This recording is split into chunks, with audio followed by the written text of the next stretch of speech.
Bismillahirrahmanirrahim. Assalamualaikum warahmatullahi wabarakatuh. Alhamdulillahirabbil alamin. Wassalatu wassalamu ala Rasulillah wa ala alihi wa sahbihi wa mawalah. Amma ba'd. Baik para pendengar Anas Radio dimanapun Anda berada, kembali lagi kita akan menyimak pelajaran rutin kita, yaitu sebuah untayan nasihat untuk keluarga muslim bersama Al-Ustadz kita, Al-Ustadz Muhammad Naim LC Hafizahullah Ta'ala. Ya, pada pertemuan yang lalu mungkin para pendengar sekalian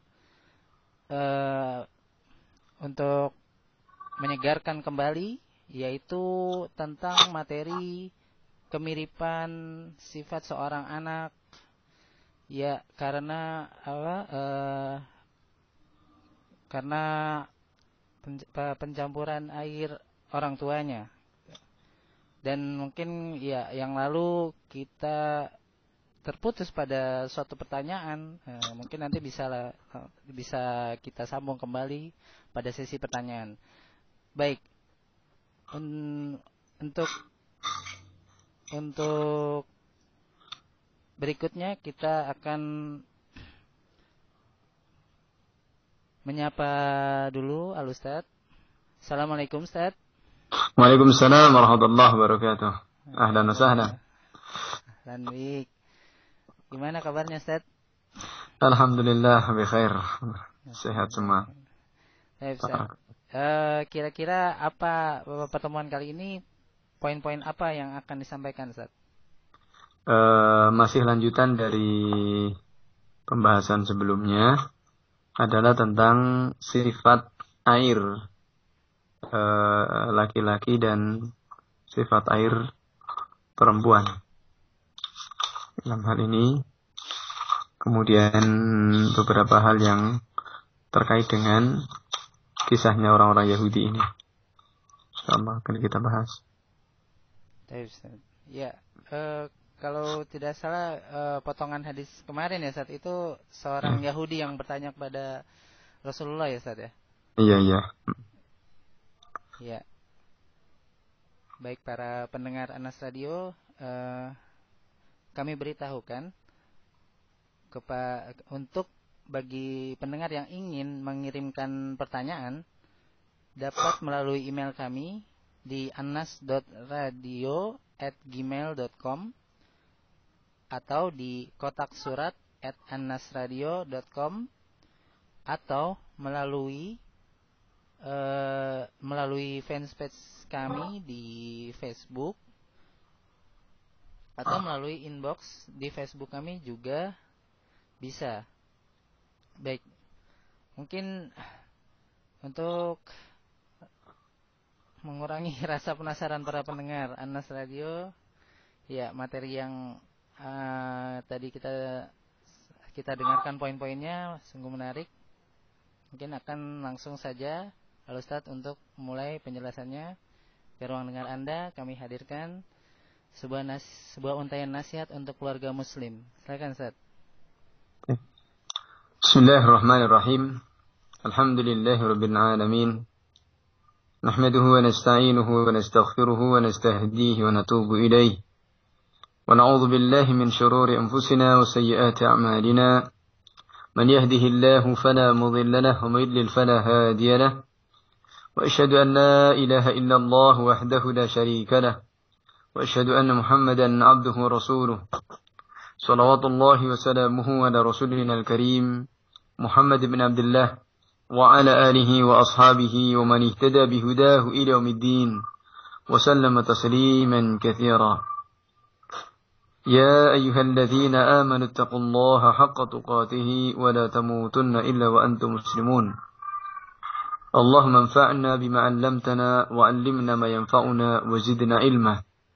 أما بعد، معاشر المسلمين والmuslimat, para pendengar Anas Radio yang budiman dimanapun Anda berada, alhamdulillah, tidak hentinya kita senantiasa memanjatkan syukur kita kepada Allah Subhanahu wa Ta'ala dengan segala kenikmatan, karunia, inayah dan taufik dari Allah Subhanahu wa taala yang senantiasa dilimpahkan kepada kita, khususnya pada kesempatan malam hari ini dengan izin Allah Subhanahu wa taala dan taufiknya pula kita bisa bersua kembali lewat acara yang mulia ini, yang tentunya adalah mengkaji dari sunnah-sunnah Rasulullah sallallahu alaihi wasallam, dari warisan-warisan Rasulullah sallallahu alaihi wasallam, dan juga dari warisan para ulama kita. Mudah-mudahan ini semuanya akan semakin menambah keimanan kita kepada Allah Subhanahu wa taala, semakin menambah ketakwaan kita kepadanya. Demikian pula mudah-mudahan ini pun juga merupakan bagian dari kebaikan yang Allah Subhanahu wa taala jadikan sebagai simpanan bagi kita di sisinya. Amin ya mujibas sa'ilin. Para pendengar Anas Radio rahimani wa rahimakumullah, masih melanjutkan pembahasan yang sebelumnya, di mana kemarin kita sampai pada hadis terkait dengan kisah seorang Yahudi yang bertanya kepada Rasulullah SAW. Namun pertanyaan itu adalah untuk menguji kepada beliau alaihi salatu wassalam. Karena mereka sudah ngerti, mereka sudah tahu apa jawabannya, dan mereka mengerti kepada Nabi alaihi salatu wassalam seperti mereka mengerti kepada anak-anak mereka sendiri. Artinya itu sudah Allah Subhanahu wa taala jelaskan kepada mereka dalam kitab-kitab mereka. Maka beberapa pertanyaan diajukan kepada Nabi alaihi salatu wassalam, yang itu pertanyaan-pertanyaan itu adalah menunjukkan tidak ada yang bisa menjawabnya kecuali seorang nabi. Makanya mereka pun, si penanya ini pun kemudian di akhir hadis mengatakan, "Shadaqta wa anta nabi." Engkau benar dan engkau adalah nabi. Kemudian orang ini pergi. Kemudian para pendengar Anas Radio yang muliakan Allah Subhanahu wa taala, itu dari riwayatnya Thauban, maula Rasulullah sallallahu alaihi wasallam. Kemudian pada riwayatnya Anas ibn Malik radhiyallahu taala anhu, yang juga dibawakan oleh Imam Nasa'i dalam risalah ini, qala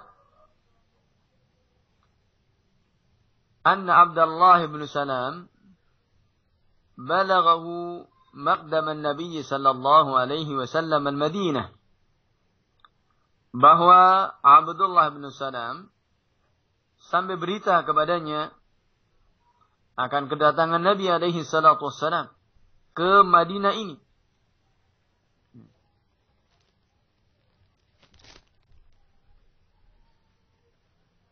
Fa'atahu, maka beliau pun mendatangi Rasulullah sallallahu alaihi wasallam, fasa'alahu an asya', kemudian menanyakan beberapa hal kepada Rasulullah sallallahu alaihi wasallam. Dan beliau juga mengatakan, "Inni sa'iluka an thalath la ya'lamuhunna illa nabi." Aku akan bertanya kepadamu dengan 3 hal yang tidak ada yang tahu tentang 3 hal ini kecuali dia adalah seorang nabi. Maka ini kita lihat, hakikatnya orang-orang Yahudi adalah orang-orang yang ngerti tentang agama mereka, demikian pula ngerti tentang agama yang dibawa oleh Rasulullah sallallahu alaihi wa ala alihi wasallam. Karena hakikatnya adalah para anbiya agamanya sama. Dan mereka itu kedatangan Nabi alaihi salatu wasallam sudah tertulis dalam kitab-kitab mereka. Maka Abdullah bin Salam dengan tanpa tasydid ini ya, menanyakan kepada Rasulullah sallallahu alaihi wasallam, "Ma awwalu asyratis sa'ah?" Ini yang pertama, apa tanda-tanda hari kiamat yang pertama? Wa ma awwalu ta'amin yakuluhu ahlul jannah. Pertanyaan kedua, makanan apa yang pertama kali akan dimakan oleh ahlul jannah? Wa ma balul walad yanzi'u ila ummihi wa ila abihi. Kemudian pertanyaan yang ketiga, bagaimana keadaan seorang anak yang dia menyerupai kepada bapaknya atau kepada ibunya? Qala, kata Rasulullah sallallahu alaihi wasallam, langsung mengatakan, akhbarani bihinna Jibril anifan. Telah mengkhabarkan kepadaku tentang 3 hal itu malaikat Jibril alaihissalam tadi baru saja.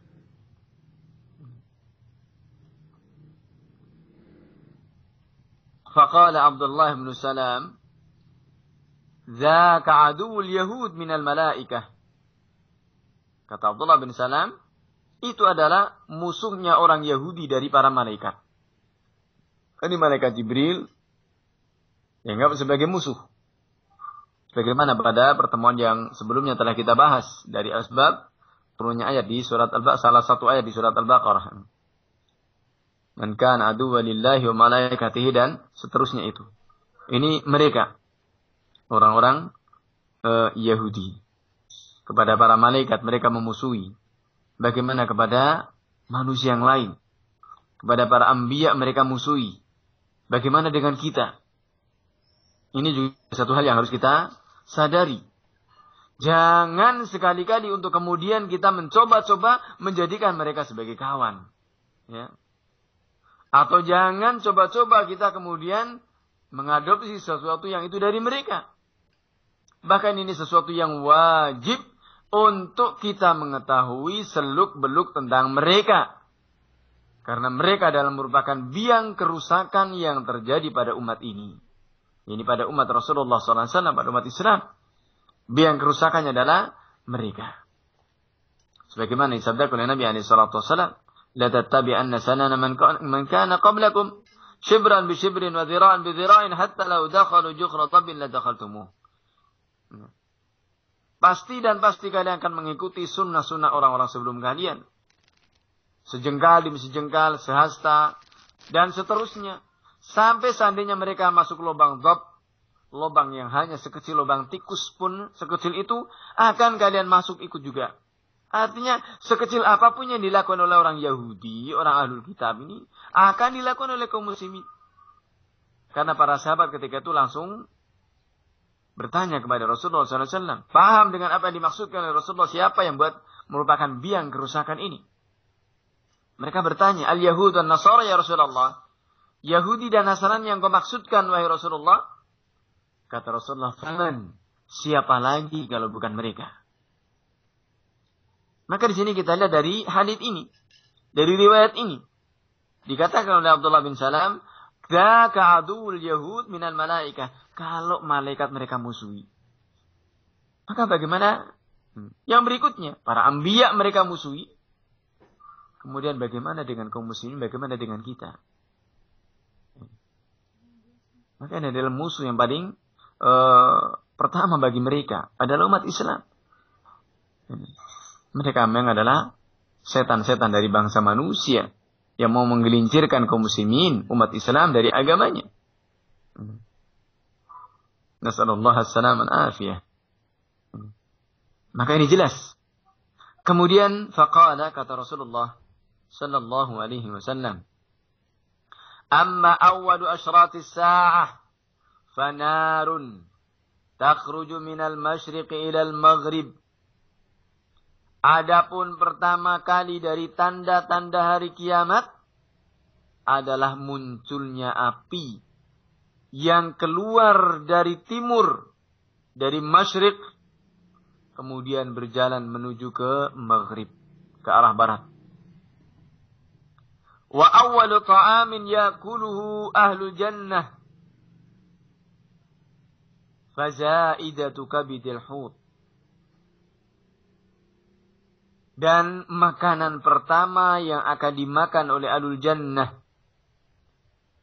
adalah dari hati ikan. Semoga Allah Subhanahu wa taala menjadikan kita semuanya termasuk ahlinya. Amin ya mujibas sa'ilin. Wa ammal walad fa idza sabaqa ma'ur rajuli naza'a ilayhi wa idza sabaqa ma'ul mar'ati naza'atis syabah.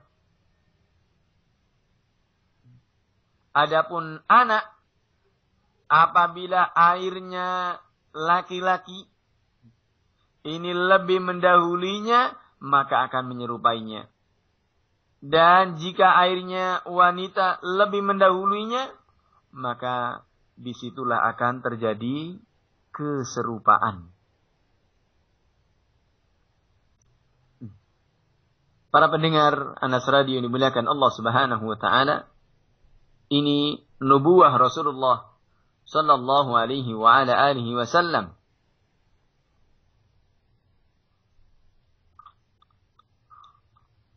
Tentang apa yang ditanyakan oleh Abdullah bin Salam ini. Dari nubuwah Rasulullah sallallahu alaihi wa ala alihi wasallam. Kemudian kata Abdullah bin Salam, Ashhadu an la ilaha illallah wa ashhadu annaka Rasulullah. Maka ini kemudian beliau Abdullah bin Salam radhiyallahu taala anhu mengucapkan dua kalimat syahadat. Qala, kemudian bertanya lagi, ya Rasulullah, innal yahud qaumun buhd, fasalhum anni qabla an ya'lamu islami. Sesungguhnya orang-orang Yahudi itu adalah kaum yang suka berdusta dan suka mengada-ada. Maka tanyakan kepada mereka tentang diriku sebelum mereka tahu akan Islamku. Faja'atil Yahud. Maka seorang Yahudi datang. Faqala, kemudian bertanya, ayyu rajulin. Orang-orang Yahudi datang kepada Rasulullah SAW. Kemudian Rasulullah SAW bertanya kepada mereka, ayyu rajulin Abdullah bin Salam fiikum. Siapakah seorang yang bernama Abdullah bin Salam ada pada kalian? Qalu, mereka pun menjawab, khairuna wa ibnu khairina wa afdaluna wa ibnu afdalina. Kita lihat bagaimana mereka memuji kepada Abdullah bin Salam. Sebelum mengerti dengan Islamnya beliau ini. Khairuna wa ibnu khairina. Abdullah bin Salam ini adalah khairuna, sebaik-baik kami. Yang paling baik dari kami. Wa ibnu khairina, dan anak orang yang paling baik dari kami. Wa afdaluna, beliau adalah yang paling utama, paling mulia dari kami. Wa ibnu afdalina, dan dia adalah anak dari orang yang paling mulia dari kami. Faqala Nabi sallallahu alaihi wasallam. Maka kemudian Rasulullah sallallahu alaihi wasallam bertanya lagi.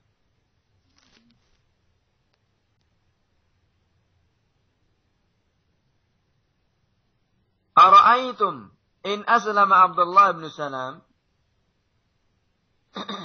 Kata Rasulullah, bagaimana pendapat kalian jika Abdullah bin Salam ini masuk Islam? Qalu, apa jawaban mereka? Kita lihat ini. A'adahullahu min dalik. Semoga Allah Subhanahu wa taala melindunginya dari masuk Islam. Kita lihat.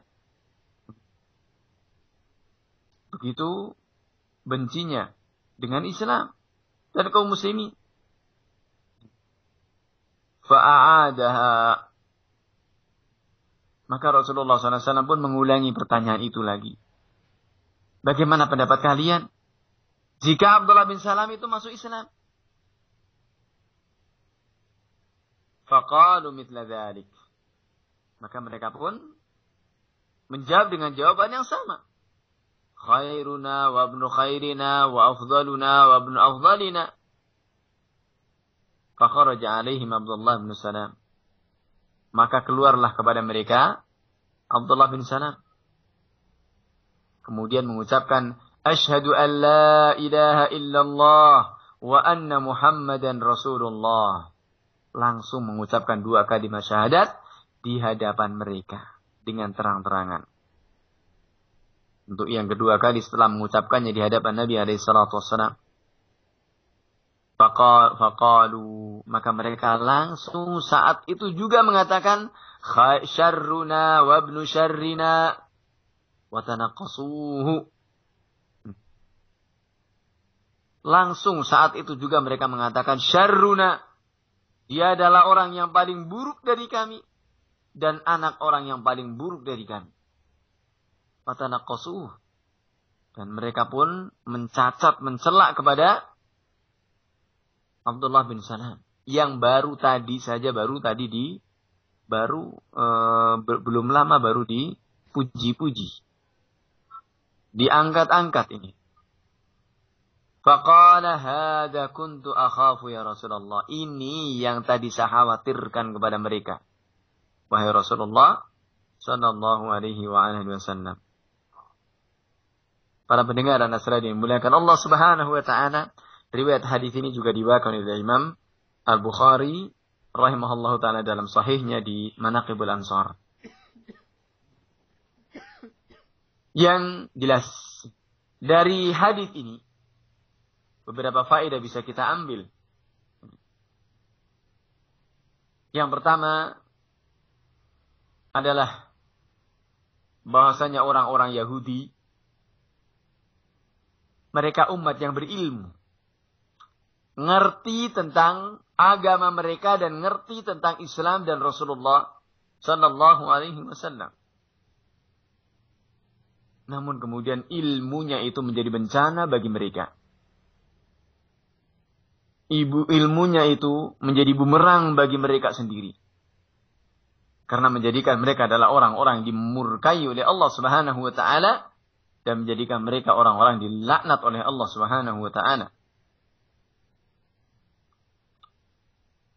Kemudian yang kedua, dari riwayat ini juga adalah menjadikan kita itu semestinya mengerti tentang siapa mereka orang-orang Yahudi.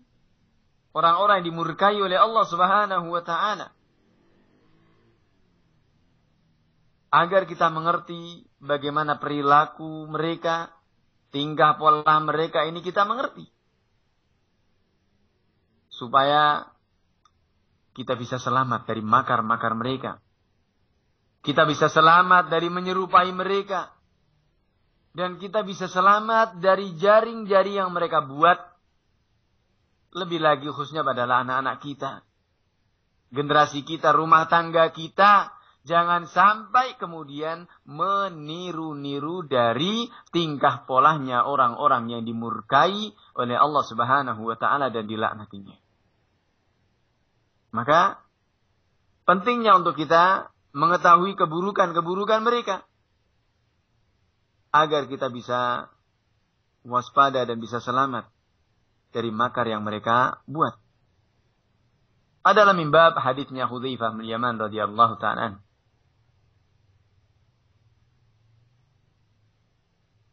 Selalu bertanya kepada Rasulullah tentang keburukan karena khawatir dengan yang akan terjadi. Mimbab sebagaimana dikatakan ta'allamtu syarra la li syarri walakin li tawaqqi. Aku belajar keburukan bukan untuk melakukannya namun untuk menjaga diri. Khususnya itu dari perilaku-perilaku orang-orang ahlul kitab, mereka biang kerusakan pada umat Islam ini. Karena hampir semuanya dilakukan oleh kaum muslimin, ini adalah ada contoh dari keburukan-keburukan itu sudah adalah merupakan mengadopsi dari orang-orang ahlul kitab.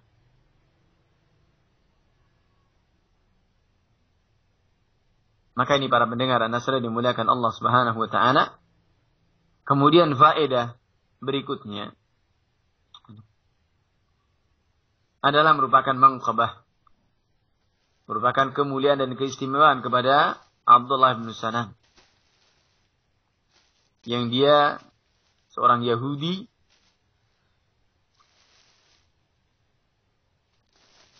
yang berilmu, kemudian juga mau mengikuti kepada Rasulullah sallallahu alaihi wasallam, kemudian mau masuk Islam.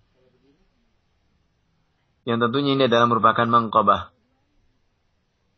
merupakan kemuliaan yang Allah berikan kepadanya.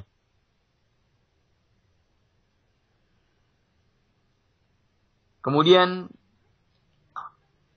dari kisah ini pula Abdullah bin Salam memberitahu kepada kita tentang sifat orang-orang Yahudi ini,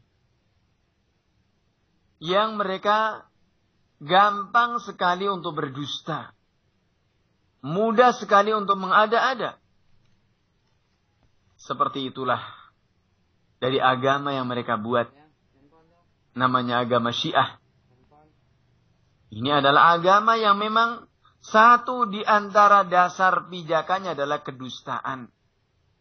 Maka belum dikatakan Syiah kalau belum berdusta. Maka bagaimana seperti itu kemudian dikatakan Islam? Ini yang umat Islam hendaknya juga waspada dan hati-hati. Jangan sampai terkecoh dengan slogan yang mereka buat, cinta kepada Ahlul Bait, dengan yel-yel yang mereka lakukan, seakan mereka adalah orang yang paling empati kepada Ahlul Bait. Padahal hakikatnya mereka adalah musuh Ahlul Bait nomor wahid. Sebagaimana disebutkan oleh Al-Hafidz Ibnu Katsir dalam Al-Bidayah wa Nihayah. Maka baca dari tulisan-tulisan para ulama kita bagaimana hakikat sejarah yang dipelintir oleh mereka. Nasallallahu alaihi wasallam. Kemudian dari hadis ini juga diambil faedah dari apa yang disabdakan oleh Nabi alaihi salatu wasallam tentang tanda-tanda hari kiamat dan kapan itu terjadi. Wa kullu man huwa atin qarib. Semuanya adalah dekat, semua yang akan datang ini pasti dekat, tidak akan lama lagi.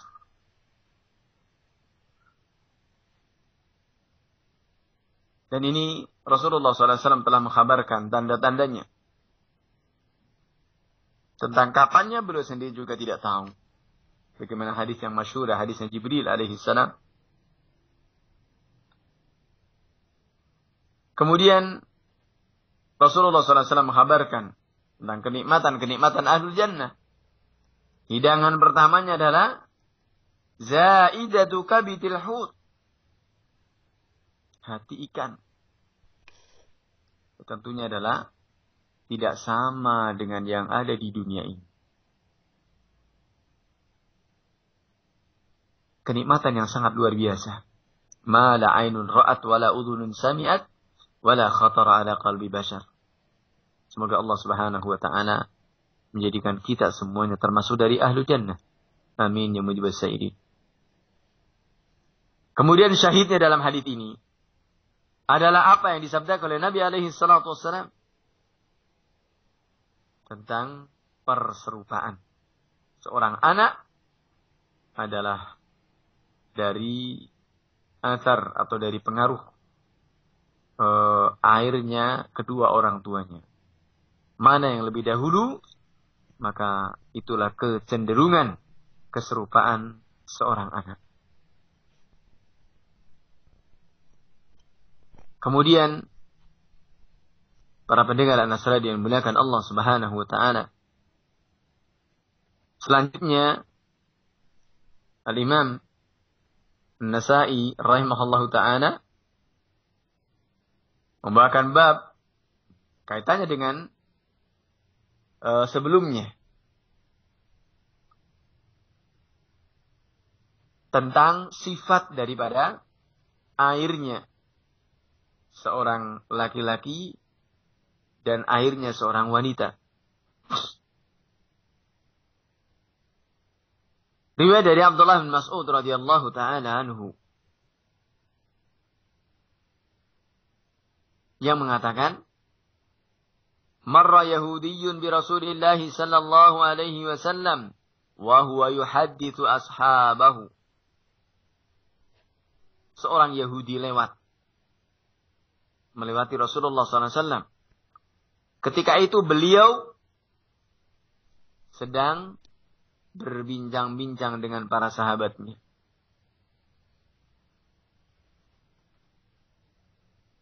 Maka kemudian dikatakan ada seorang Quraisy, qalat Quraisyun, orang-orang Quraisy ini memanggil, ya Yahudi, inna hadha yaz'umu annahu nabi. Orang-orang Quraisy ini mengatakan, wahai Yahudi, sesungguhnya orang ini mengaku bahwasanya dia adalah seorang nabi. Faqala, kata Yahudi tadi, mengatakan, la as'alannahu an syai'in la ya'lamuhu illa nabi. Aku pasti akan tanyakan kepada dia sesuatu yang tidak ada yang tahu tentang masalah itu kecuali dia adalah seorang nabi. Faja'a hatta jalas. Maka Yahudi ini pun datang kemudian sampai duduk. Faqala, dan bertanya kepada Rasulullah SAW, ya Muhammad, mimma yukhlaqul insan. Dari apa manusia itu diciptakan? Qala, ya Yahudi. Balik lagi mengatakan, wahai Yahudi.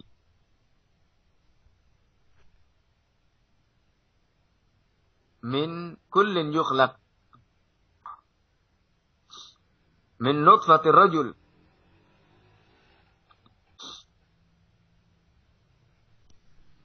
Dari mana seorang manusia itu diciptakan? Adalah dari nutfahnya seorang laki-laki. Jadi dari air maninya seorang. Wa min nutfatil mar'ah, demikian pula di airnya perempuan. فأما نطفة الرجل فنطفة غليظة منها العصب وأما فنطفة رقيقة منها اللحم. فقام اليهودي. Kata Rasulullah SAW, wahai Yahudi, dari mana manusia itu diciptakan? Adalah dari airnya laki-laki dan dari airnya perempuan. Adapun airnya laki-laki, nutfatun ghalidhah, adalah nutfah yang tebal, yang ghalidh. Artinya yang berat. Darinya al-'udhm wal 'ashab. Maka dari nutfah ghalidhah ini, dari airnya laki-laki ini tercipta tulang.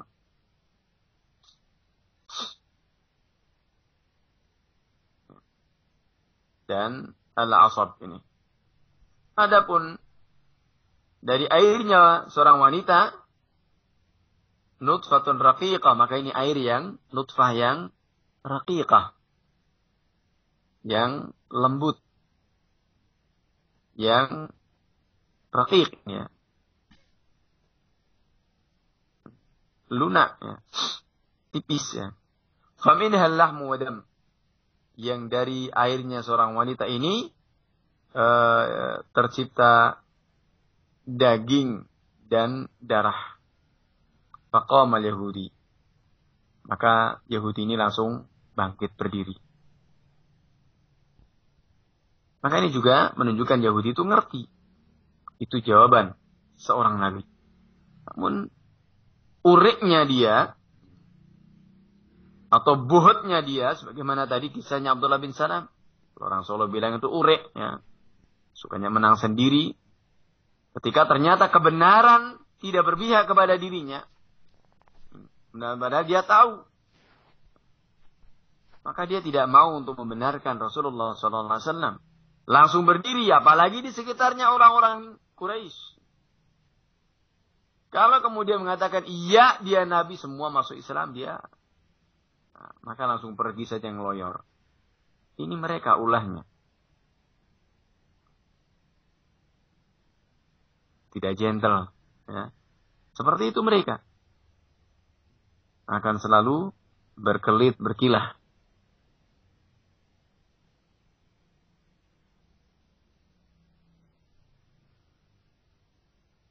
Ini kisah dari Abdullah bin Mas'ud radhiyallahu ta'ala. Kemudian riwayat dari Anas bin Malik radhiyallahu ta'ala anhu haddatsahum.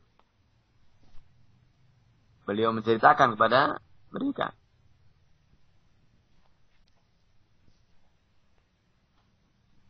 Bahwa qala anna Umma Sulaim sa'alat an-nabiy sallallahu alaihi wasallam 'anil mar'ati tara fi manamiha ma yara ar-rajul.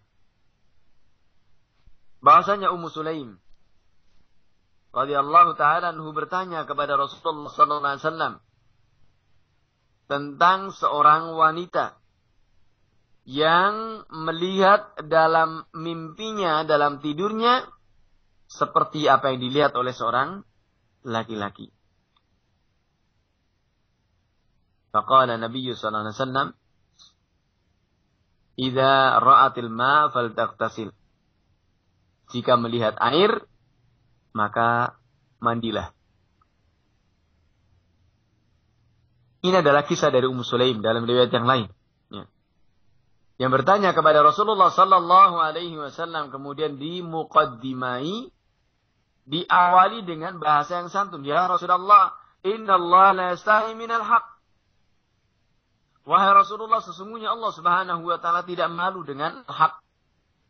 Dan ini semestinya khususnya kepada para ummahat, kepada para akhwat, kepada para wanita muslimah yang tentunya senantiasa menghiasi dirinya dengan rasa malu. Karena malu itu tidak mendatangkan kecuali kebaikan. Kecuali dalam masalah talabul ilm. Maka rasa malu ini akan menjadi penghalang seseorang dari mendapatkan kebaikan ilmu. Maka kita lihat di sini contoh teladan dari Ummu Sulaim radhiyallahu taala anha datang kepada Rasulullah SAW bertanya tentang perkara yang sangat tabu, sangat pribadi, namun kemudian dengan muqaddimah yang sangat indah, yang sangat santun. Innallaha la yastahyi minal haqq. Sesungguhnya Allah tidak malu dengan al-haq. Jadi ketika ngomong itu sudah enteng. Karena sudah dimuqaddimai dengan seperti itu. Ngomong permasalahan yang pribadi, ini terasa ringan. Dan itu semestinya seorang Muslim, bagi seorang wanita sahabiyah, yang tentunya adalah dengan rasa malunya itu tidak menghalanginya untuk bertanya kepada Rasulullah sallallahu alaihi wasallam. Di hadis yang dikatakan, "Fahal 'alal mar'ati al-ghuslu idza hiya ihtalamat?" Apakah wajib bagi seorang wanita itu untuk mandi manakala dia ikhtilam, mimpi basah?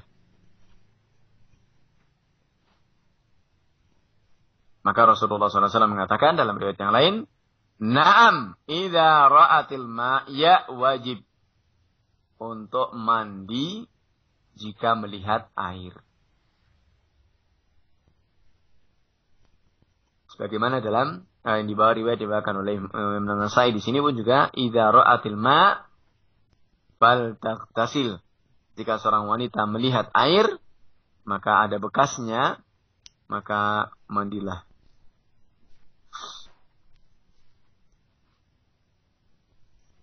Kemudian kata Ummu Salamah, qalat Ummu Salamah, wastahitu min dzalik. Maka Ummu Salamah yang tahu, mendengar dari pertanyaan Ummu Sulaim, malu sekali untuk bertanya itu. Kemudian mengatakan, aku malu dari itu. Wa hal ahyakunu dzalika ya Rasulullah? Kemudian Ummu Salamah bertanya, apakah demikian wahai Rasulullah? Seorang wanita mimpi basah bisa basah? Gitu. Kemudian kata Rasulullah, ya, na'am. Kemudian beliau menjelaskan tentang sifatnya. Innama ar-rajuli ghalidun abyad, wa ma al-mar'ati raqiqun asfar. Famin ayyihima ala aw sabaqa kana minhu syabah. Kata Rasulullah, sesungguhnya airnya laki-laki itu ghalidun abyad, kental dan putih.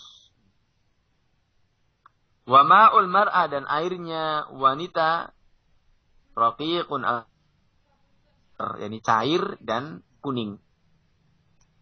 Maka famin ayyihima ala, dari mana dari dua air itu lebih dominan atau lebih dahulu, kana minhu syabah, maka dari situlah kemudian ada keserupaan.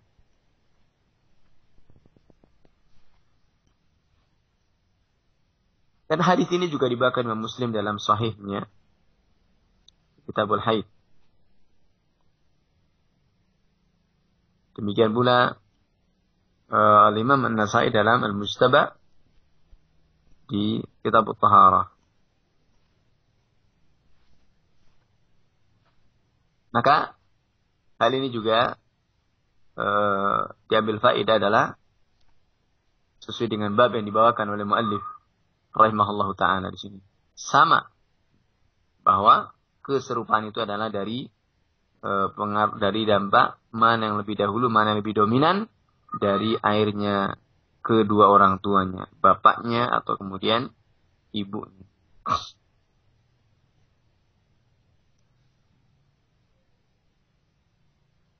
Kemudian Ummu Sulaim, riwayatnya Anas juga dari Ummu Sulaim radhiyallahu ta'ala anha, qala annaha sa'alat Rasulullah sallallahu alaihi wasallam 'anil mar'ati tara fi manamiha ma yara ar-rajul.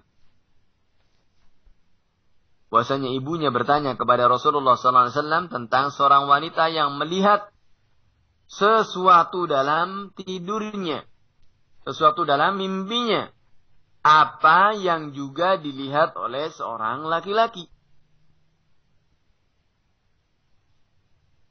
Maka Rasulullah SAW pun dengan bijaknya menjawab, "Idza ra'atil mar'atu dzalika aw yahdakunna faltaqtasil." Jika seorang wanita melihat itu, atau salah satu dari mereka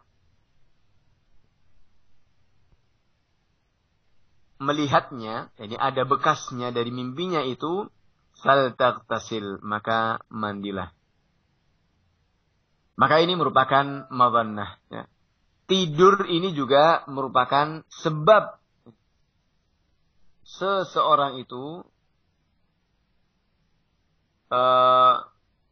terkena junub. Manakala, namun dalam hal ini adalah manakala memang yakin ada dampak atau keluar air dari bekas mimpinya ini. Maka al-ibrah adalah dengan ada atau tidak adanya air. Kalau tidak, maka tetap tidak wajib untuk mandi. Kemudian ketika Rasulullah SAW mengatakan itu, Ummu Salamah bertanya, qalat Ummu Salamah, aw yakunu hadza, apakah demikian, terjadi demikian wahai Rasulullah? Kemudian Rasulullah SAW menjelaskan tentang sifat air seorang wanita dan seorang laki-laki. Beliau mengatakan, ma'ur mar'ati raqiqun asfar. Airnya seorang wanita itu adalah raqiqun asfar, cair, lebih cair dan kekuning-kuningan. Wa ma'ur rajuli ghalidun abyad. Adapun airnya seorang laki-laki adalah ghalidun abyad.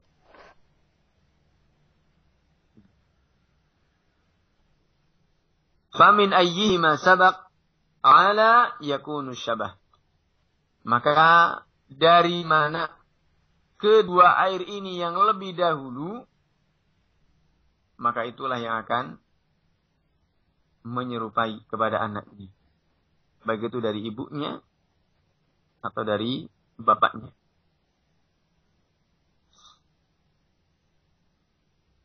Para pendengar Anas Radio yang dimuliakan Allah Subhanahu wa taala, maka dari riwayat-riwayat yang dibawakan oleh Imam Nasa'i rahimahullahu taala ini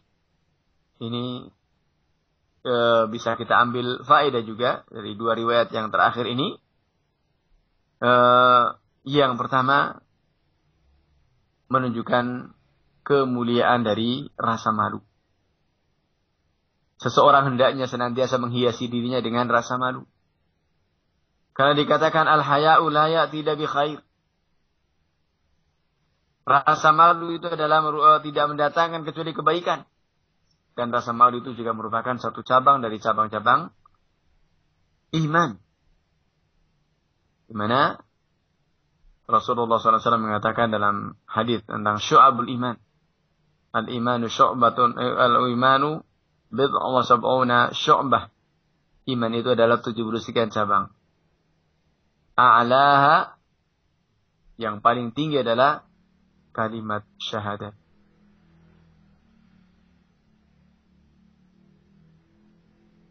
Dan yang paling rendah adalah imatatul adza 'anit thariq, mengganggu sesuatu yang mengambil sesuatu yang mengganggu di jalan. Kemudian Rasul mengatakan al-haya'u syu'batun minal iman, min syu'abil iman. Dan rasa malu adalah merupakan satu cabang dari cabang-cabang iman. Maka ini yang harus kita senantiasa menjaga diri. Dan Rasulullah SAW mengatakan, idza lam tastahi fasna ma syi'ta. Jika engkau tidak malu, tidak punya rasa malu lagi, lakukan semau. Namun kemudian para pendengar Anas Radio yang dimuliakan Allah Subhanahu wa taala, rasa malu ini ternyata juga tidak selamanya baik. Manakala mengharamkan kita dari ilmu, menghalangi kita dari bertanya tentang perkara-perkara agama yang akan kita jalani. Kemudian karena hanya rasa malu ini, kemudian tidak mau bertanya, tidak mau mencari, ini akhirnya juga menjadi mazmum, sesuatu yang tercela.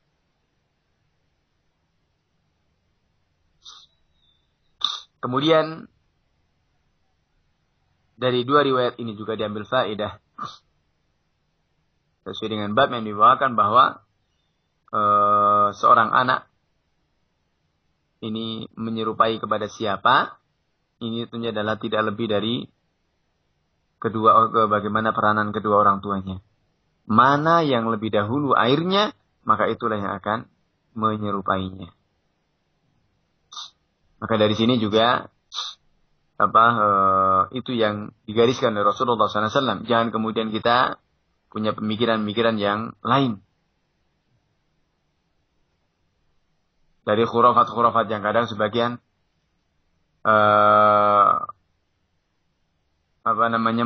mereka sebagian kaum muslimin ada yang meyakininya tentang masalah bagaimana seorang anak. Maka disinilah yang jelas kita mohon pada Allah Subhanahu wa taala. Ketika Allah Subhanahu wa taala karuniakan kepada kita, atau ketika kita menikah, ketika ini senantiasa mengikuti bimbingan-bimbingan Nabi alaihi salatu wassalam. Ketika kita menginginkan punya anak, kita juga ikut bimbingan Nabi alaihi salatu wassalam. Dari ketika mau berhubungan, berdoa, dan seterusnya. Ketika lahir pun juga demikian. Selalu didoakan. Ketika mau berhubungan, ini adalah dalam rangka juga kepada anak-anak kita. Allahumma janibna syaitan wa janibi syaitani ma razaqtana. Ya Allah, jauhkanlah kami dari syaitan. Dan jauhkanlah setan itu dari apa yang kau rezekikan kepada kami.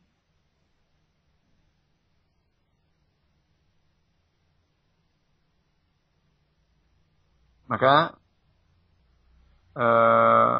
para pendengar anak saya dimuliakan Allah Subhanahu wa taala, ini kemudian setelah lahir pun juga senantiasa didoakan. Mendoakan kepada anak-anak kita, kepada bayi-bayi kaum muslimin. Kemudian orang tuanya juga didoakan dengan keberkahan. Sebagaimana anaknya juga didoakan. Wa'iduka bikalimatillahi tamma min kulli ainin wahammah wa min kulli syaitanin lammah. Hal ini tiada lain adalah agar senantiasa terjaga dari gangguan-gangguan syaitan. Demikian pula agar menjadi anak-anak yang salih dan salihah. Dan juga agar senantiasa dalam bimbingan penjagaan Allah Subhanahu wa ta'ala. Ini barangkali yang kita bahas pada kesempatan ini. Dan insyaallah ta'ala akan kita lanjutkan pada bab berikutnya. Ini yang insyaallah masih satu kali pertemuan. Kemudian kita pada bab yang baru terkait dengan permasalahan haid. Bagaimana seorang wanita atau hukum dalam masalah haid ini. Ini barangkali yang kita bahas pada kesempatan malam hari ini. Mudah-mudahan ada manfaatnya. Subhanakallahumma bihamdika asyhadu an la ilaha illa anta astaghfiruka wa atubu ilaik. Walhamdulillahirabbil alamin. Wa jazakumullahu khairan ala husnil istima'. Wa barakallahu fiikum.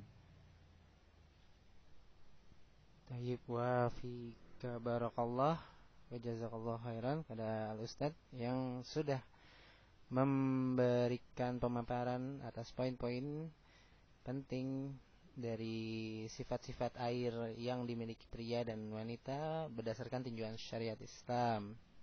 Baik, kepada para pendengar Anas Radio rahimani wa rahimakumullah, kembali lagi kami infokan untuk pendengar yang ingin mengirimkan pertanyaan kepada kami, yaitu bisa melalui email di annas.radio@gmail.com atau di kotak surat @annasradio.com. Baiklah, ya, kita akan memasuki sesi tanya jawab. Ya, dan alhamdulillah saya temukan pertanyaan yang minggu lalu sempat terputus dari saudara Bagus Abu Aiman. Gimana Ustaz? Kita langsung ke tanya jawab ya Ustaz ya? Boleh. Ya. Pertanyaan kemarin itu dari saudara Bagus Abu Aiman, yaitu dosa orang tua di masa lalu kemudian bertobat. Akankah ditiru semisal dengan dosanya oleh seorang anak? Itu Ustaz. Silakan. Baik. Allah Subhanahu wa ta'ala berfirman dalam ayatnya, wala taziru waziratu wizra ukhra. Ini diulang di beberapa surat, beberapa ayat. Wala taziru waziratu wizra ukhra. Wa ma kunna mu'adzibina hatta nab'atha rasulan. Ini surat Al-Isra juga. Kemudian juga di surat Najm. Wala taziru waziratun wizra ukhra. Wala taziru, dan engkau tidak mewarisi dengan satu dosa yang itu dilakukan oleh orang lain. Artinya tidak ada itu dosa waris, itu tidak ada. Ini pada asalnya adalah seperti itu. Dan ini sekaligus juga sebagai bantahan kepada mereka-mereka orang-orang ahlul kitab yang katanya seorang yang baru lahir ini sudah ikut memikul beban dosanya Nabi Adam alaihissalam atas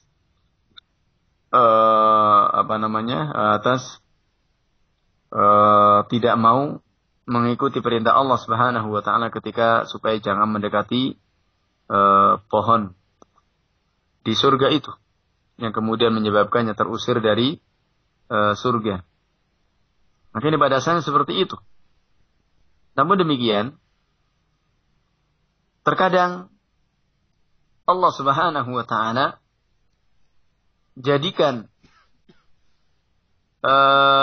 sesuatu yang dilakukan oleh orang tua, oleh seseorang, ini kemudian menjadi uqubah, menjadi hukuman, atau sekaligus juga sebagai peringatan.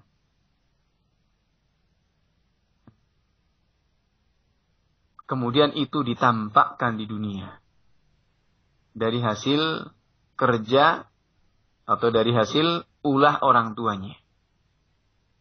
Kalau orang Jawa bilang itu kacang tidak meninggalkan lanjarannya. Ya. Artinya namanya kacang panjang itu tidak akan meninggalkan patok bambu atau kayu yang dijadikan untuk merambat itu. Dan terkadang pepatah itu bisa benar, bisa juga salah. Namun terkadang juga seperti itu karena disegerakan ukubahnya. Dan ini sekaligus untuk sebagai orang tua itu hendaknya hati-hati dan waspada dengan dosa-dosa yang dilakukannya, agar jangan sampai kemudian anak-anaknya juga ikut-ikutan meniru dengan perbuatannya itu. Karena namanya orang anak itu adalah yang ditiru pertamanya adalah orang tuanya. Maka jangan kemudian seorang orang tua berharap anaknya ingin menjadi anak yang saleh, sementara dirinya tidak mau memperbaiki diri. Sementara dirinya adalah menjadi orang yang saleh. Maka jangan kemudian, sekaligus ini juga bantahan kepada orang-orang yang mengatakan seorang maling itu tidak menginginkan anaknya untuk menjadi maling juga. Namun bagaimana kemudian kalau orang tuanya memberikan contoh seperti itu, maka ini adalah merupakan sunnah sayyi'ah. Dan Rasulullah SAW mengatakan, man sanna fil islami sunnatan sayyi'atan fa'alaihi wizruha wa wizru man amida biha min ghairi an yanqusa min auzarihim syai'ah. Barang siapa yang berbuat suatu keburukan, maka baginya dosa dan dosa orang yang mengikutinya. Lah, kalau kemudian yang mengikutinya anak sendiri, yang mengambil contoh teladan itu anaknya sendiri dari keburukan yang dilakukannya, ini juga kata Rasulullah, fa'alaihi wizruha wa wizru man amida biha. Baginya dia mendapatkan dosa dan dosa orang yang mengikutinya, tanpa mengurangi dosa mereka sedikit pun. Nasallallahu alaihi wasallam. Maka dari sini juga menjadikan orang tua benar-benar hati-hati dengan, atau manusia kepada kaum muslimin semuanya, untuk lebih hati-hati dengan perbuatan yang dilakukan.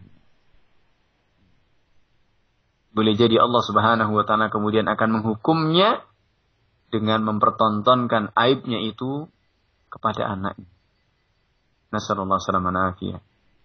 Maka dari sinilah hendaknya kita banyak-banyak bersegera untuk bertaubat kepada Allah Subhanahu wa ta'ala, memohon perlindungan kepada Allah Subhanahu wa ta'ala untuk anak-anaknya agar jangan sampai mengikuti keburukan-keburukan dari apa yang pernah dilakukan. Ini wallahu ta'ala a'lam. Baik, Ustaz. Jazakallahu khairan. Ke pertanyaan berikutnya dari saya sendiri gitu, Ustaz.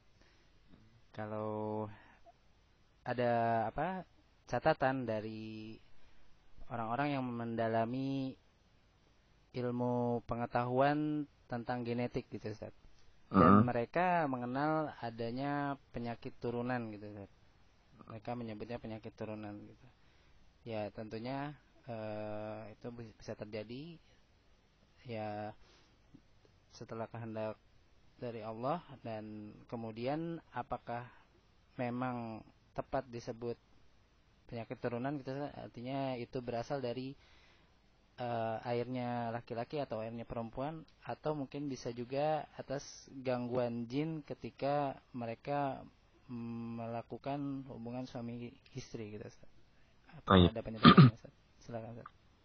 Dalam hal ini Rasulullah SAW menjelaskan dalam hadisnya, la adwa wala tiyarata wala hammata wala safara.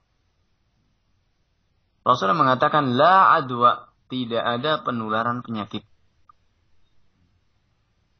Tidak ada penularan penyakit. Artinya kalau toh kemudian terjadi pindah atau juga menurun misalkan, ini semuanya adalah dengan takdir dari Allah Subhanahu wa taala. Dan juga karena kadang-kadang taruhlah dalam hal ini dikatakan genetik misalkan. Orang mengatakan seperti itu. Dia punya anak 5. Kemudian ternyata semuanya juga tidak terkena penyakit yang sama. Ada yang selamat, ada yang, maka ini juga menunjukkan terkadang juga teori-teori itu pun juga bisa benar, bisa juga artinya bukan sesuatu hal yang pasti. Namun ini adalah sebagai istilahnya tindak preventif saja, kehati-hatian. Bagaimana Rasulullah SAW juga melakukan seperti itu. Syaddu dzari'ah. Bagaimana juga Rasulullah SAW mengatakan, farru minal majzum firaraka minal asad. Farru minal majzum firaraka minal asad. Larilah kamu dari penyakit majzum, penyakit sopak, penyakit yang bahaya ini, seperti larimu dari singa. Artinya kepada orang yang terkena penyakit seperti itu, ini jangan mendekat. Kan jangan mendekat. Karena apa? Boleh jadi ketika mendekat kemudian menjadikan sebab. Karena semuanya adalah ada asbab. Penularan penyakit ini pun juga ada asbab. Sebagaimana orang sakit pun juga ada asbab. Allah Subhanahu wa taala menjadikan sebab dengan musababnya. Namun semuanya itu adalah tidak lepas dari ketentuan-ketentuan Allah Subhanahu wa taala. Ini yang harus kita yakini. Bahwa dan dua hadis tadi tidak bertentangan tentang la adwa wala tiyarata. La adwa khususnya ini kemudian dengan farru minal majzum firaraka minal asad. Ini tidak bertentangan. Yang semuanya adalah sudah ada ketentuan-ketentuan dari Allah Subhanahu wa taala, dan kita tentunya tidak tahu kecuali setelah terjadinya. Kita tahu kalau itu keturunan itu pun juga karena hanya korelasi saja setelah terjadi kasus. Oh, ternyata ada kesamaan dengan bapaknya. Ini kita bisa mengatakan seperti itu karena hanya korelasi saja. Namun ternyata kemudian diteliti kepada anaknya yang lain, oh ternyata bisa saja tidak terjadi. Karena semuanya itu tidak lepas dari ketentuan Allah Subhanahu wa taala. Yang kita manusia itu tidak bisa lepas dari takdir. Bagaimana Umar bin Khattab radhiyallahu taala ketika dengan rombongannya mau melewati satu kampung, yang di kampung itu terkena taun, kemudian beliau menginginkan untuk mencari jalan yang lain, jangan lewat kampung tersebut. Kata seorang ada yang mengatakan, protes. Kenapa kita lari dari takdir Allah Subhanahu wa taala? Kenapa kita lari dari takdir Allah Subhanahu wa taala? Kalau Allah Subhanahu wa taala mentakdirkan untuk tidak terkena penyakit seperti taun yang ada di tempat itu, maka Allah akan menyelamatkan kita. Tidak akan terjadi. Karena tidak akan menular. Kata Umar bin Khattab radhiyallahu ta'ala anhu, kita lari dari takdir Allah Subhanahu wa taala dan kembali kepada takdir Allah Subhanahu wa taala. Semuanya tidak bisa lepas dari takdir. Ini tentunya maka dalam hal ini teori-teori itu adalah bisa jadi benar, tapi itu hanya sekedar teori dan bukan sesuatu hukum yang kemudian kita harus yakini, karena itu akan menyebabkan tentunya adalah bertentangan dengan apa yang disabdakan oleh Rasulullah SAW tentang la adwa wa la tiarata atau kama qala alaihi salatu wassalam. Wallahu ta'ala. Baik, jazakallah khairan. Lalu kalau ada kemungkinan gangguan dari jin itu bagaimana, Ustaz? Apakah dia bisa menyebabkan mudarat yang berupa penyakit gitu, Ustaz? Bisa saja kalau gangguan jin, karena jin itu memang juga kerjaannya mengganggu dan bikin bahaya. Tidak hanya dari sisi hissi saja, artinya dari sisi yang bisa dirasakan dengan indera, dan setan juga mengganggu dari sisi maknawi, dari yang abstrak, ya. Dari gangguan-gangguan agama, gangguan akidah, gangguan ibadah, ya. Gangguan akhlaknya, ini juga tidak menutup kemungkinan. Makanya di sinilah Rasulullah SAW memerintahkan kepada kita untuk senantiasa membuat imun, ya, pada anak-anak kita dari sebelum mencari sebab untuk terjadinya seorang anak pun juga berlindung diri kepada Allah Subhanahu wa taala. Allahumma jannibna syaitan wa jannibish syaitani ma razaqtana. Ya Allah, jauhkanlah kami dari syaitan dan jauhkanlah syaitan dari apa yang Engkau rezekikan kepada kami dari anak.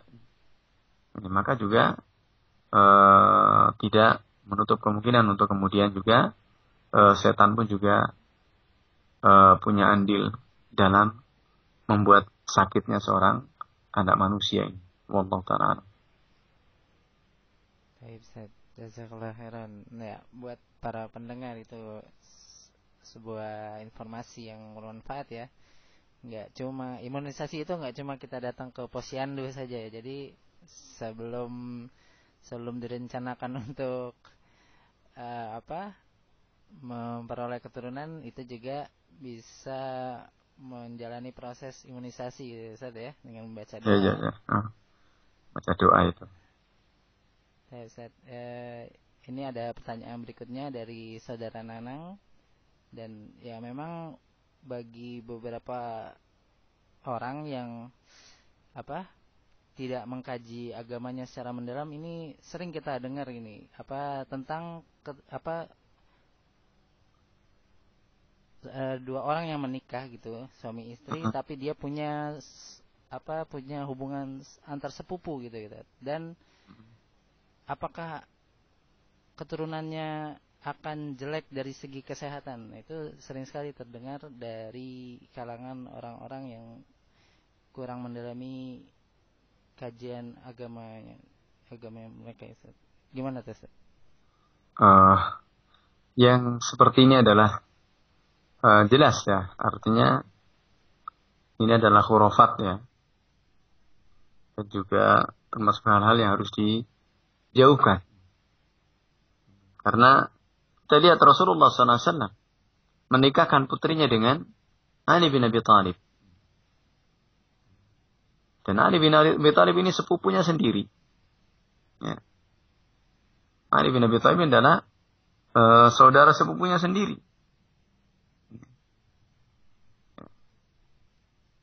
Ini adik sepupunya, anak pamannya, dinikahkan dengan putrinya sendiri. Dan ternyata juga apakah kemudian keturunannya jelek? Bahkan juga kita lihat, maka ini Rasulullah SAW adalah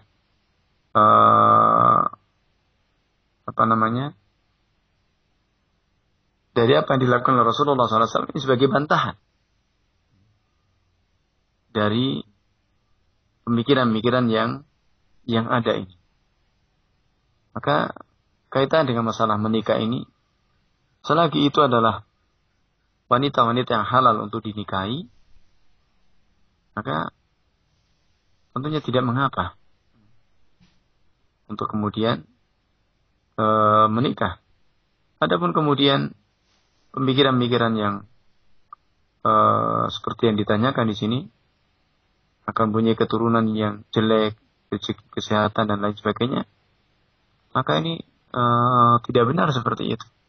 Ini teori-teori yang istilahnya jadi momok, dan ini adalah khurafat, bisa kemudian bisa membawa kepada pengingkaran kepada takdir Allah Subhanahu wa taala. Karena apa?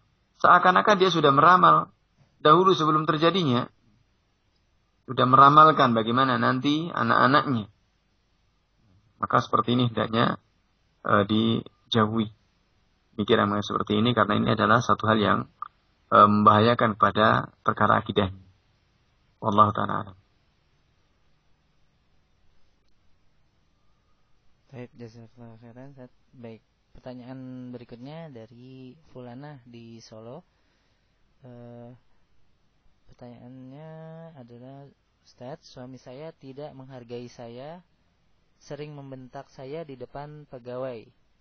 Suami saya emosinya sangat tinggi, bahkan walaupun rumah orang tua saya saling berhadapan dengan rumah kami, saya jarang berkunjung ke rumah orang tua saya.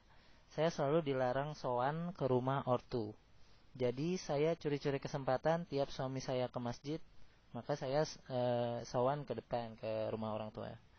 Bagaimana Ustaz dengan permasalahan saya ini? Kadang ingin rasanya berpisah, tapi teringat anak, bisnis, dan keluarga besar saya. Bagaimana Ustaz?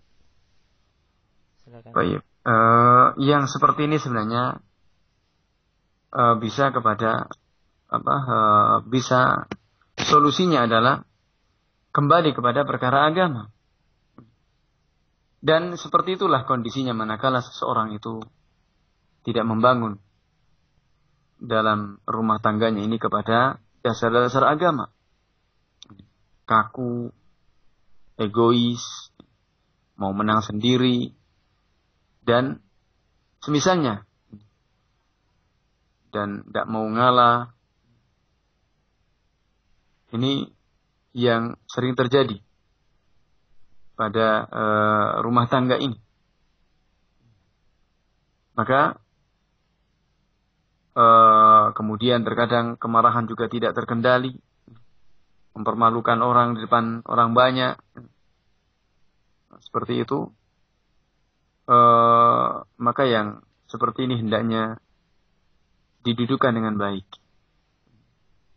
Didudukan dengan baik kedua belah pihak.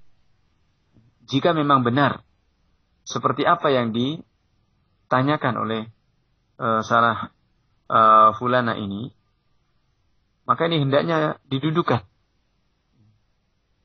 dengan suaminya. Kemudian ada penengahnya. Karena tentunya terkadang juga versinya berbeda. Kenapa? Kok kemudian? Karena dalam hal ini pun juga harus melihat. Dan ini sudah urusannya urusan mahkamah. Tidak bisa untuk kemudian dihukumi dengan sepihak saja. Ini urusannya sudah urusan mahkamah. Kalau memang benar suami melakukan hal seperti itu, kemudian apa sebabnya? Apa sebab-sebabnya? Kok kemudian suami sampai tidak menghargainya, suami suka membentaknya dan marah-marah, suami melarangnya untuk kemudian sowan kepada orang tuanya padahal rumahnya dekat. Dan ini tentunya adalah banyak sebab. Maka harus dicari sebabnya. Boleh jadi dilarang mungkin karena ada sebab-sebab yang syar'i atau yang bukan syar'i. Di sini pun juga saya tidak bisa mendudukkan ya dalam hal ini, karena perkara seperti ini harus dua-duanya dihadirkan, dua-duanya antara suami dan istri seperti ini. Dan ini sekali lagi adalah masalah qadha ya. Yang kedua belah pihak harus sesuai dengan laporan di sini, sesuai dengan pertanyaannya di sini. Kenapa suami suka membentak? Kenapa suami tidak menghargai? Kenapa kemudian tidak boleh datang ke rumah orang tuanya? Apakah ada sebab-sebab yang lain? Atau kenapa seperti itu? Mungkin orang tuanya bagaimana? Kok kenapa mudah sampai dilarang? Kalau kemudian ternyata sebab-sebabnya adalah bukan karena sebab-sebab yang syar'i. Boleh jadi karena seseorang, mungkin seorang istri dilarang untuk datang ke orang tuanya. Karena nanti akan, bisa jadi orang tuanya adalah orang tua yang,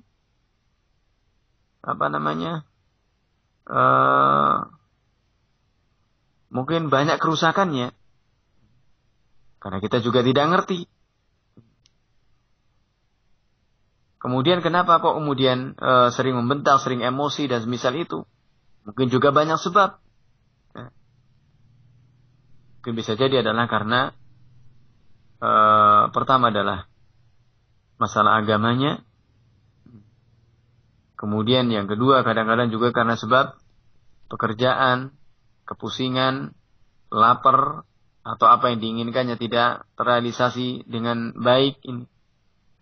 Warizahnya tidak terpenuhi bisa jadi, dan lain sebagainya. Maka sekali lagi dalam hal ini, untuk bagaimana solusinya, hendaknya keduanya bertemu dengan baik. Syukur kalau kemudian seorang istri ini mau menasihati, mendudukan kepada suaminya dengan baik-baik, tanpa kemudian menjatuhkan perasaannya, dan kemudian bisa lebih mengenal bicara dari hati ke hati, itu lebih baik. Dan kalau ternyata seperti itu tidak memungkinkan, maka kemudian bagaimana mungkin pinjam orang untuk menasihati yang dianggap atau bisa didengar suaranya oleh suaminya ini. Dan kalau ternyata itu pun tidak memungkinkan, didudukan. Ya. Didudukan antara suami dan istri ini, kemudian ada yang menengahi. Dari orang-orang yang kira-kira itu bisa bisa menyelesaikan masalah.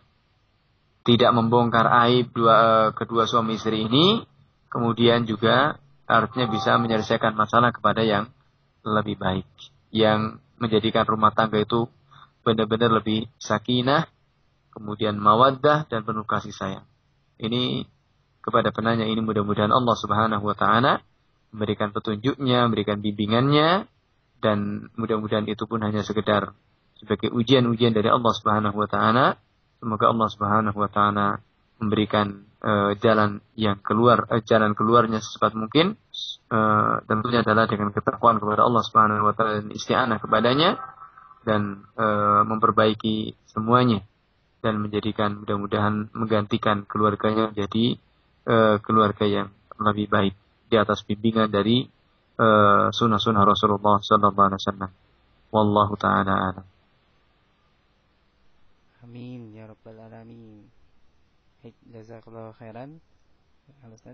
Baik, mungkin ini pertanyaan terakhir ya, atau mungkin setidaknya nasihat, dan ada nasihatnya, ada pertanyaan yang ini Ustaz. Karena ini terkait belakangan ini kan mungkin antum mendengar ada pembagian gratis alat kontrasepsi, ya Ustaz ya. Para khalayak, kondomisasi ya. Iya, para khalayak menamakannya Pekan Kondom Nasional gitu Ustaz. Ya, waliyadzubillah itu. Jadi mungkin para pendengar Anas Radio mungkin yang masih muda, atau mungkin seorang ibu atau seorang ayah yang memiliki anak yang beranjak dewasa, itu bagaimana nasihat untuk mereka gitu Ustaz menghadapi fitnah hal ini. Lalu kemudian bagaimana kita menyikapi keputusan pemerintah, orang yang berwenang Ustaz, yang mungkin kita sebut pemerintah ini, yang dalam keputusannya yang kontroversial ini Ustaz. Sikap kita itu. Silakan Ustaz. Baik, kembali kepada kaidah dituntunkan oleh Rasulullah sallallahu alaihi wasallam. Innama ta'atu fil ma'ruf. Bahwasanya ketaatan itu adalah dalam hal yang ma'ruf. La ta'ata li makhluqin fi ma'siyatil khaliq. tidak ada ketaatan dalam maksiat kepada Allah Subhanahu wa taala. Maka kalau ini adalah satu hal yang merusak, bagi-bagi kondom, ini apa maksudnya? Maka tentunya kita jangan mentaati yang seperti itu. Karena tentunya kita umat Islam. Apa artinya dengan membagi kondom ini? Alat kontrasepsi ini? Apakah kemudian anak-anak kita? Iya, kalau yang memakai itu adalah orang-orang yang memang sudah berkeluarga. Dan ini pun juga dalam tanda kutip. Karena Rasulullah SAW mengatakan, Tazawwajul wadud al-wadud, fa inni mukathirun bikumul umam yawmal qiyamah. Menikahlah dengan wanita-wanita yang al-wadud, al-wadud. Yang banyak anaknya dan yang penyayang. Yang banyak anaknya dan penyayang. Fa inni mukathirun bikumul umam. Maka sungguhnya aku akan bangga dengan kalian. Dengan jumlah kalian yang banyak. Di hadapan umat-umat yang lain. Maka kita menikah. Kemudian mengharapkan keturunan. Tentunya kita berharap keturunan itu adalah menjadi sesuatu yang akan memberi manfaat, memberi syafaat kepada kita nanti di yaumil qiyamah. Sebagaimana juga kita berharap itu dari orang-orang yang akan keturunannya dibanggakan oleh Rasulullah Sallallahu Alaihi Wasallam. Adapun kemudian terkait dengan masalah alat kontrasepsi ini, para ulama sudah banyak berbicara. Kapan dibolehkan untuk menggunakan alat kontrasepsi ini? Kalau memang untuk membatasi, ini haram hukumnya. Membatasi anak, ini adalah haram. Tapi kalau untuk sebab yang lain, para ulama sudah banyak menjelaskannya kepada kita.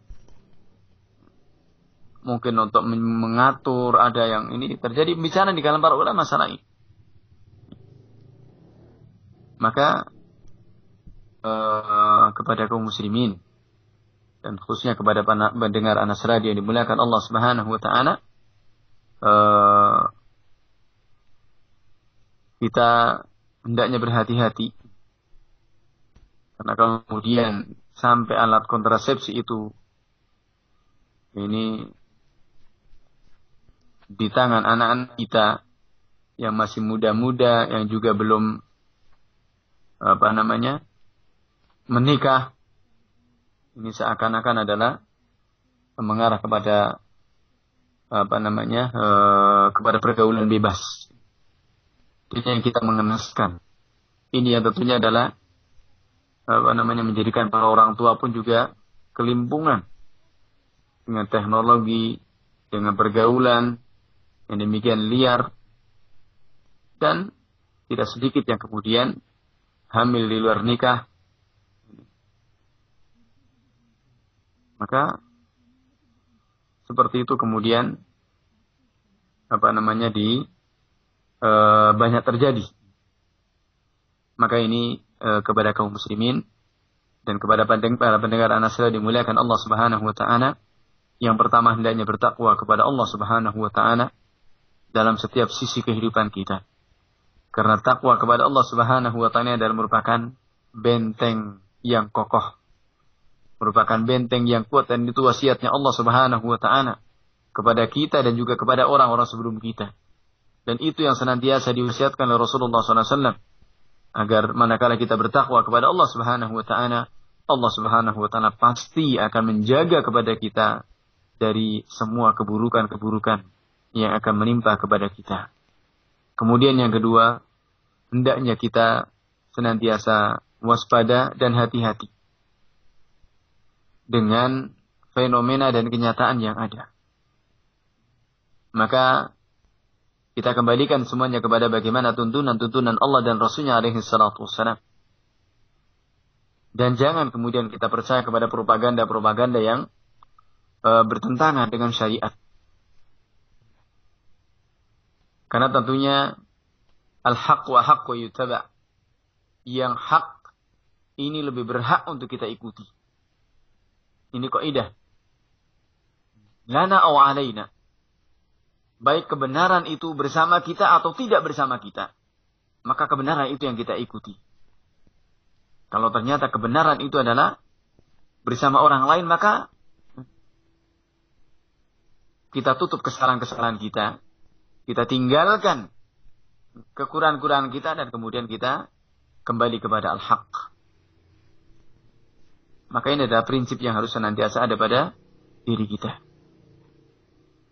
Kemudian yang ketiga, hendaknya kita juga senantiasa jeli dan peka dengan perkara-perkara yang manusia atau orang banyak itu adalah menganggapnya suatu hal yang baik. Sementara dengan kita melihat kepada perkara agama ini adalah sesuatu hal yang bertentangan dengan nilai-nilai agama. Dan ini terkadang mass media pun juga ikut andil membagus-baguskan perkara-perkara yang buruk. Jangankan hanya dalam masalah maksiat seperti ini. Masalah-masalah yang kepada pergaulan. Bahkan kepada yang namanya kesyirikan. Kepada kebid'ahan. Ini seakan adalah kemudian dipoles dengan kata-kata, dengan suasana, dan juga dengan seakan itu adalah hal yang wajar, yang biasa. Bahkan dianggap sebagai suatu hal yang ngetren. Ya. Maka ini hendaknya kita waspada. Untuk kita senantiasa jeli dan peka. Dan Allah Subhanahu wa taala mengingatkan kepada kita, wa in tuti' aktsara man fil ard yudilluka an sabilillah. Jika engkau mentaati kebanyakan penduduk yang ada di muka bumi ini, mereka akan menyesatkanmu dari jalan Allah Subhanahu wa taala. Maka ini jelas nas dari Allah Subhanahu wa taala. Bahasanya kebanyakan manusia itu mengajak kepada kesesatan. Illa man rahimah rabbuh. Maka kita tentunya menjadikan standarnya bukan karena kebanyakan orang melakukannya. Tapi adalah al-haq yang kita ikuti. Bukan karena kebanyakan orang yang melakukannya. Kemudian yang keempatnya adalah hendaknya banyak-banyak berdoa kepada Allah Subhanahu wa taala. Memohon perlindungannya, memohon pertolongannya agar senantiasa kita ditolong oleh Allah Subhanahu wa taala dalam kita menjalankan ketaatan, demikian pula dalam menjauhkan dari berbagai kemaksiatan dan kemungkaran yang itu akan menyebabkan murkanya Allah Subhanahu wa taala. Agar hati kita diberikan sabar dan istiqamah, agar anak keturunan kita, anak bangsa kita senantiasa dalam bimbingan koridor yang telah digariskan oleh Allah dan Rasulnya alaihi salatu wassalam. Karena ini adalah jalan keselamatan. Kepada Allah Subhanahu wa taala kita bergantung. Kepada Allah Subhanahu wa taala kita menyerahkan segala urusan. Dan kepada Allah Subhanahu wa taala kita mohon pertolongannya. Maka insyaallah taala Allah Subhanahu wa taala akan memberikan pertolongannya kepada kita dengan izinnya. Dan semoga Allah Subhanahu wa taala pun juga menampakkan kepada kita yang hak adalah hak dan kita bisa mengikutinya. Yang batil adalah batil dan kita dihindarkan, dijauhkan darinya. Kemudian kita mohon pada Allah Subhanahu wa taala agar diberikan sabar, istiqamah, diberikan keteguhan hati di atas tuntunan, di atas kebenaran yang datang dari Allah dan Rasulnya alaihi salatu wassalam sampai kita menghadap kepadanya dalam keadaan husnul khatimah. Amin ya mujibas sa'ilin. Wallahu a'lam bissawab. Subhanakallahumma hamdika asyhadu an la ilaha illa anta astaghfiruka wa atubu ilaik. Wabillahi taufiq. Wa sallallahu wasallam ala nabiyina Muhammad wa ala alihi wa ashabihi ajma'in. Walhamdulillahi rabbil alamin. Tayyib, jazakallah khairan, Ustaz. Dan jazakumullahu khairan kepada para pendengar Anas Radio yang sudah menyimak sampai kali ini, sampai akhir pembahasan pada edisi kali ini, Entayan nasihat untuk keluarga muslim. Baik, kita akan kembali pekan depan pada waktu yang sama dan hari yang sama, yaitu hari Selasa insyaallah taala, dan pada pukul 20 atau jam 8 malam waktu Indonesia Barat. Baik, kami dari studio mengundurkan diri. Subhanakallahumma wa bihamdika asyhadu an la ilaha illa anta astaghfiruka wa atubu ilaik. Wassalamualaikum warahmatullahi wabarakatuh. Assalamualaikum.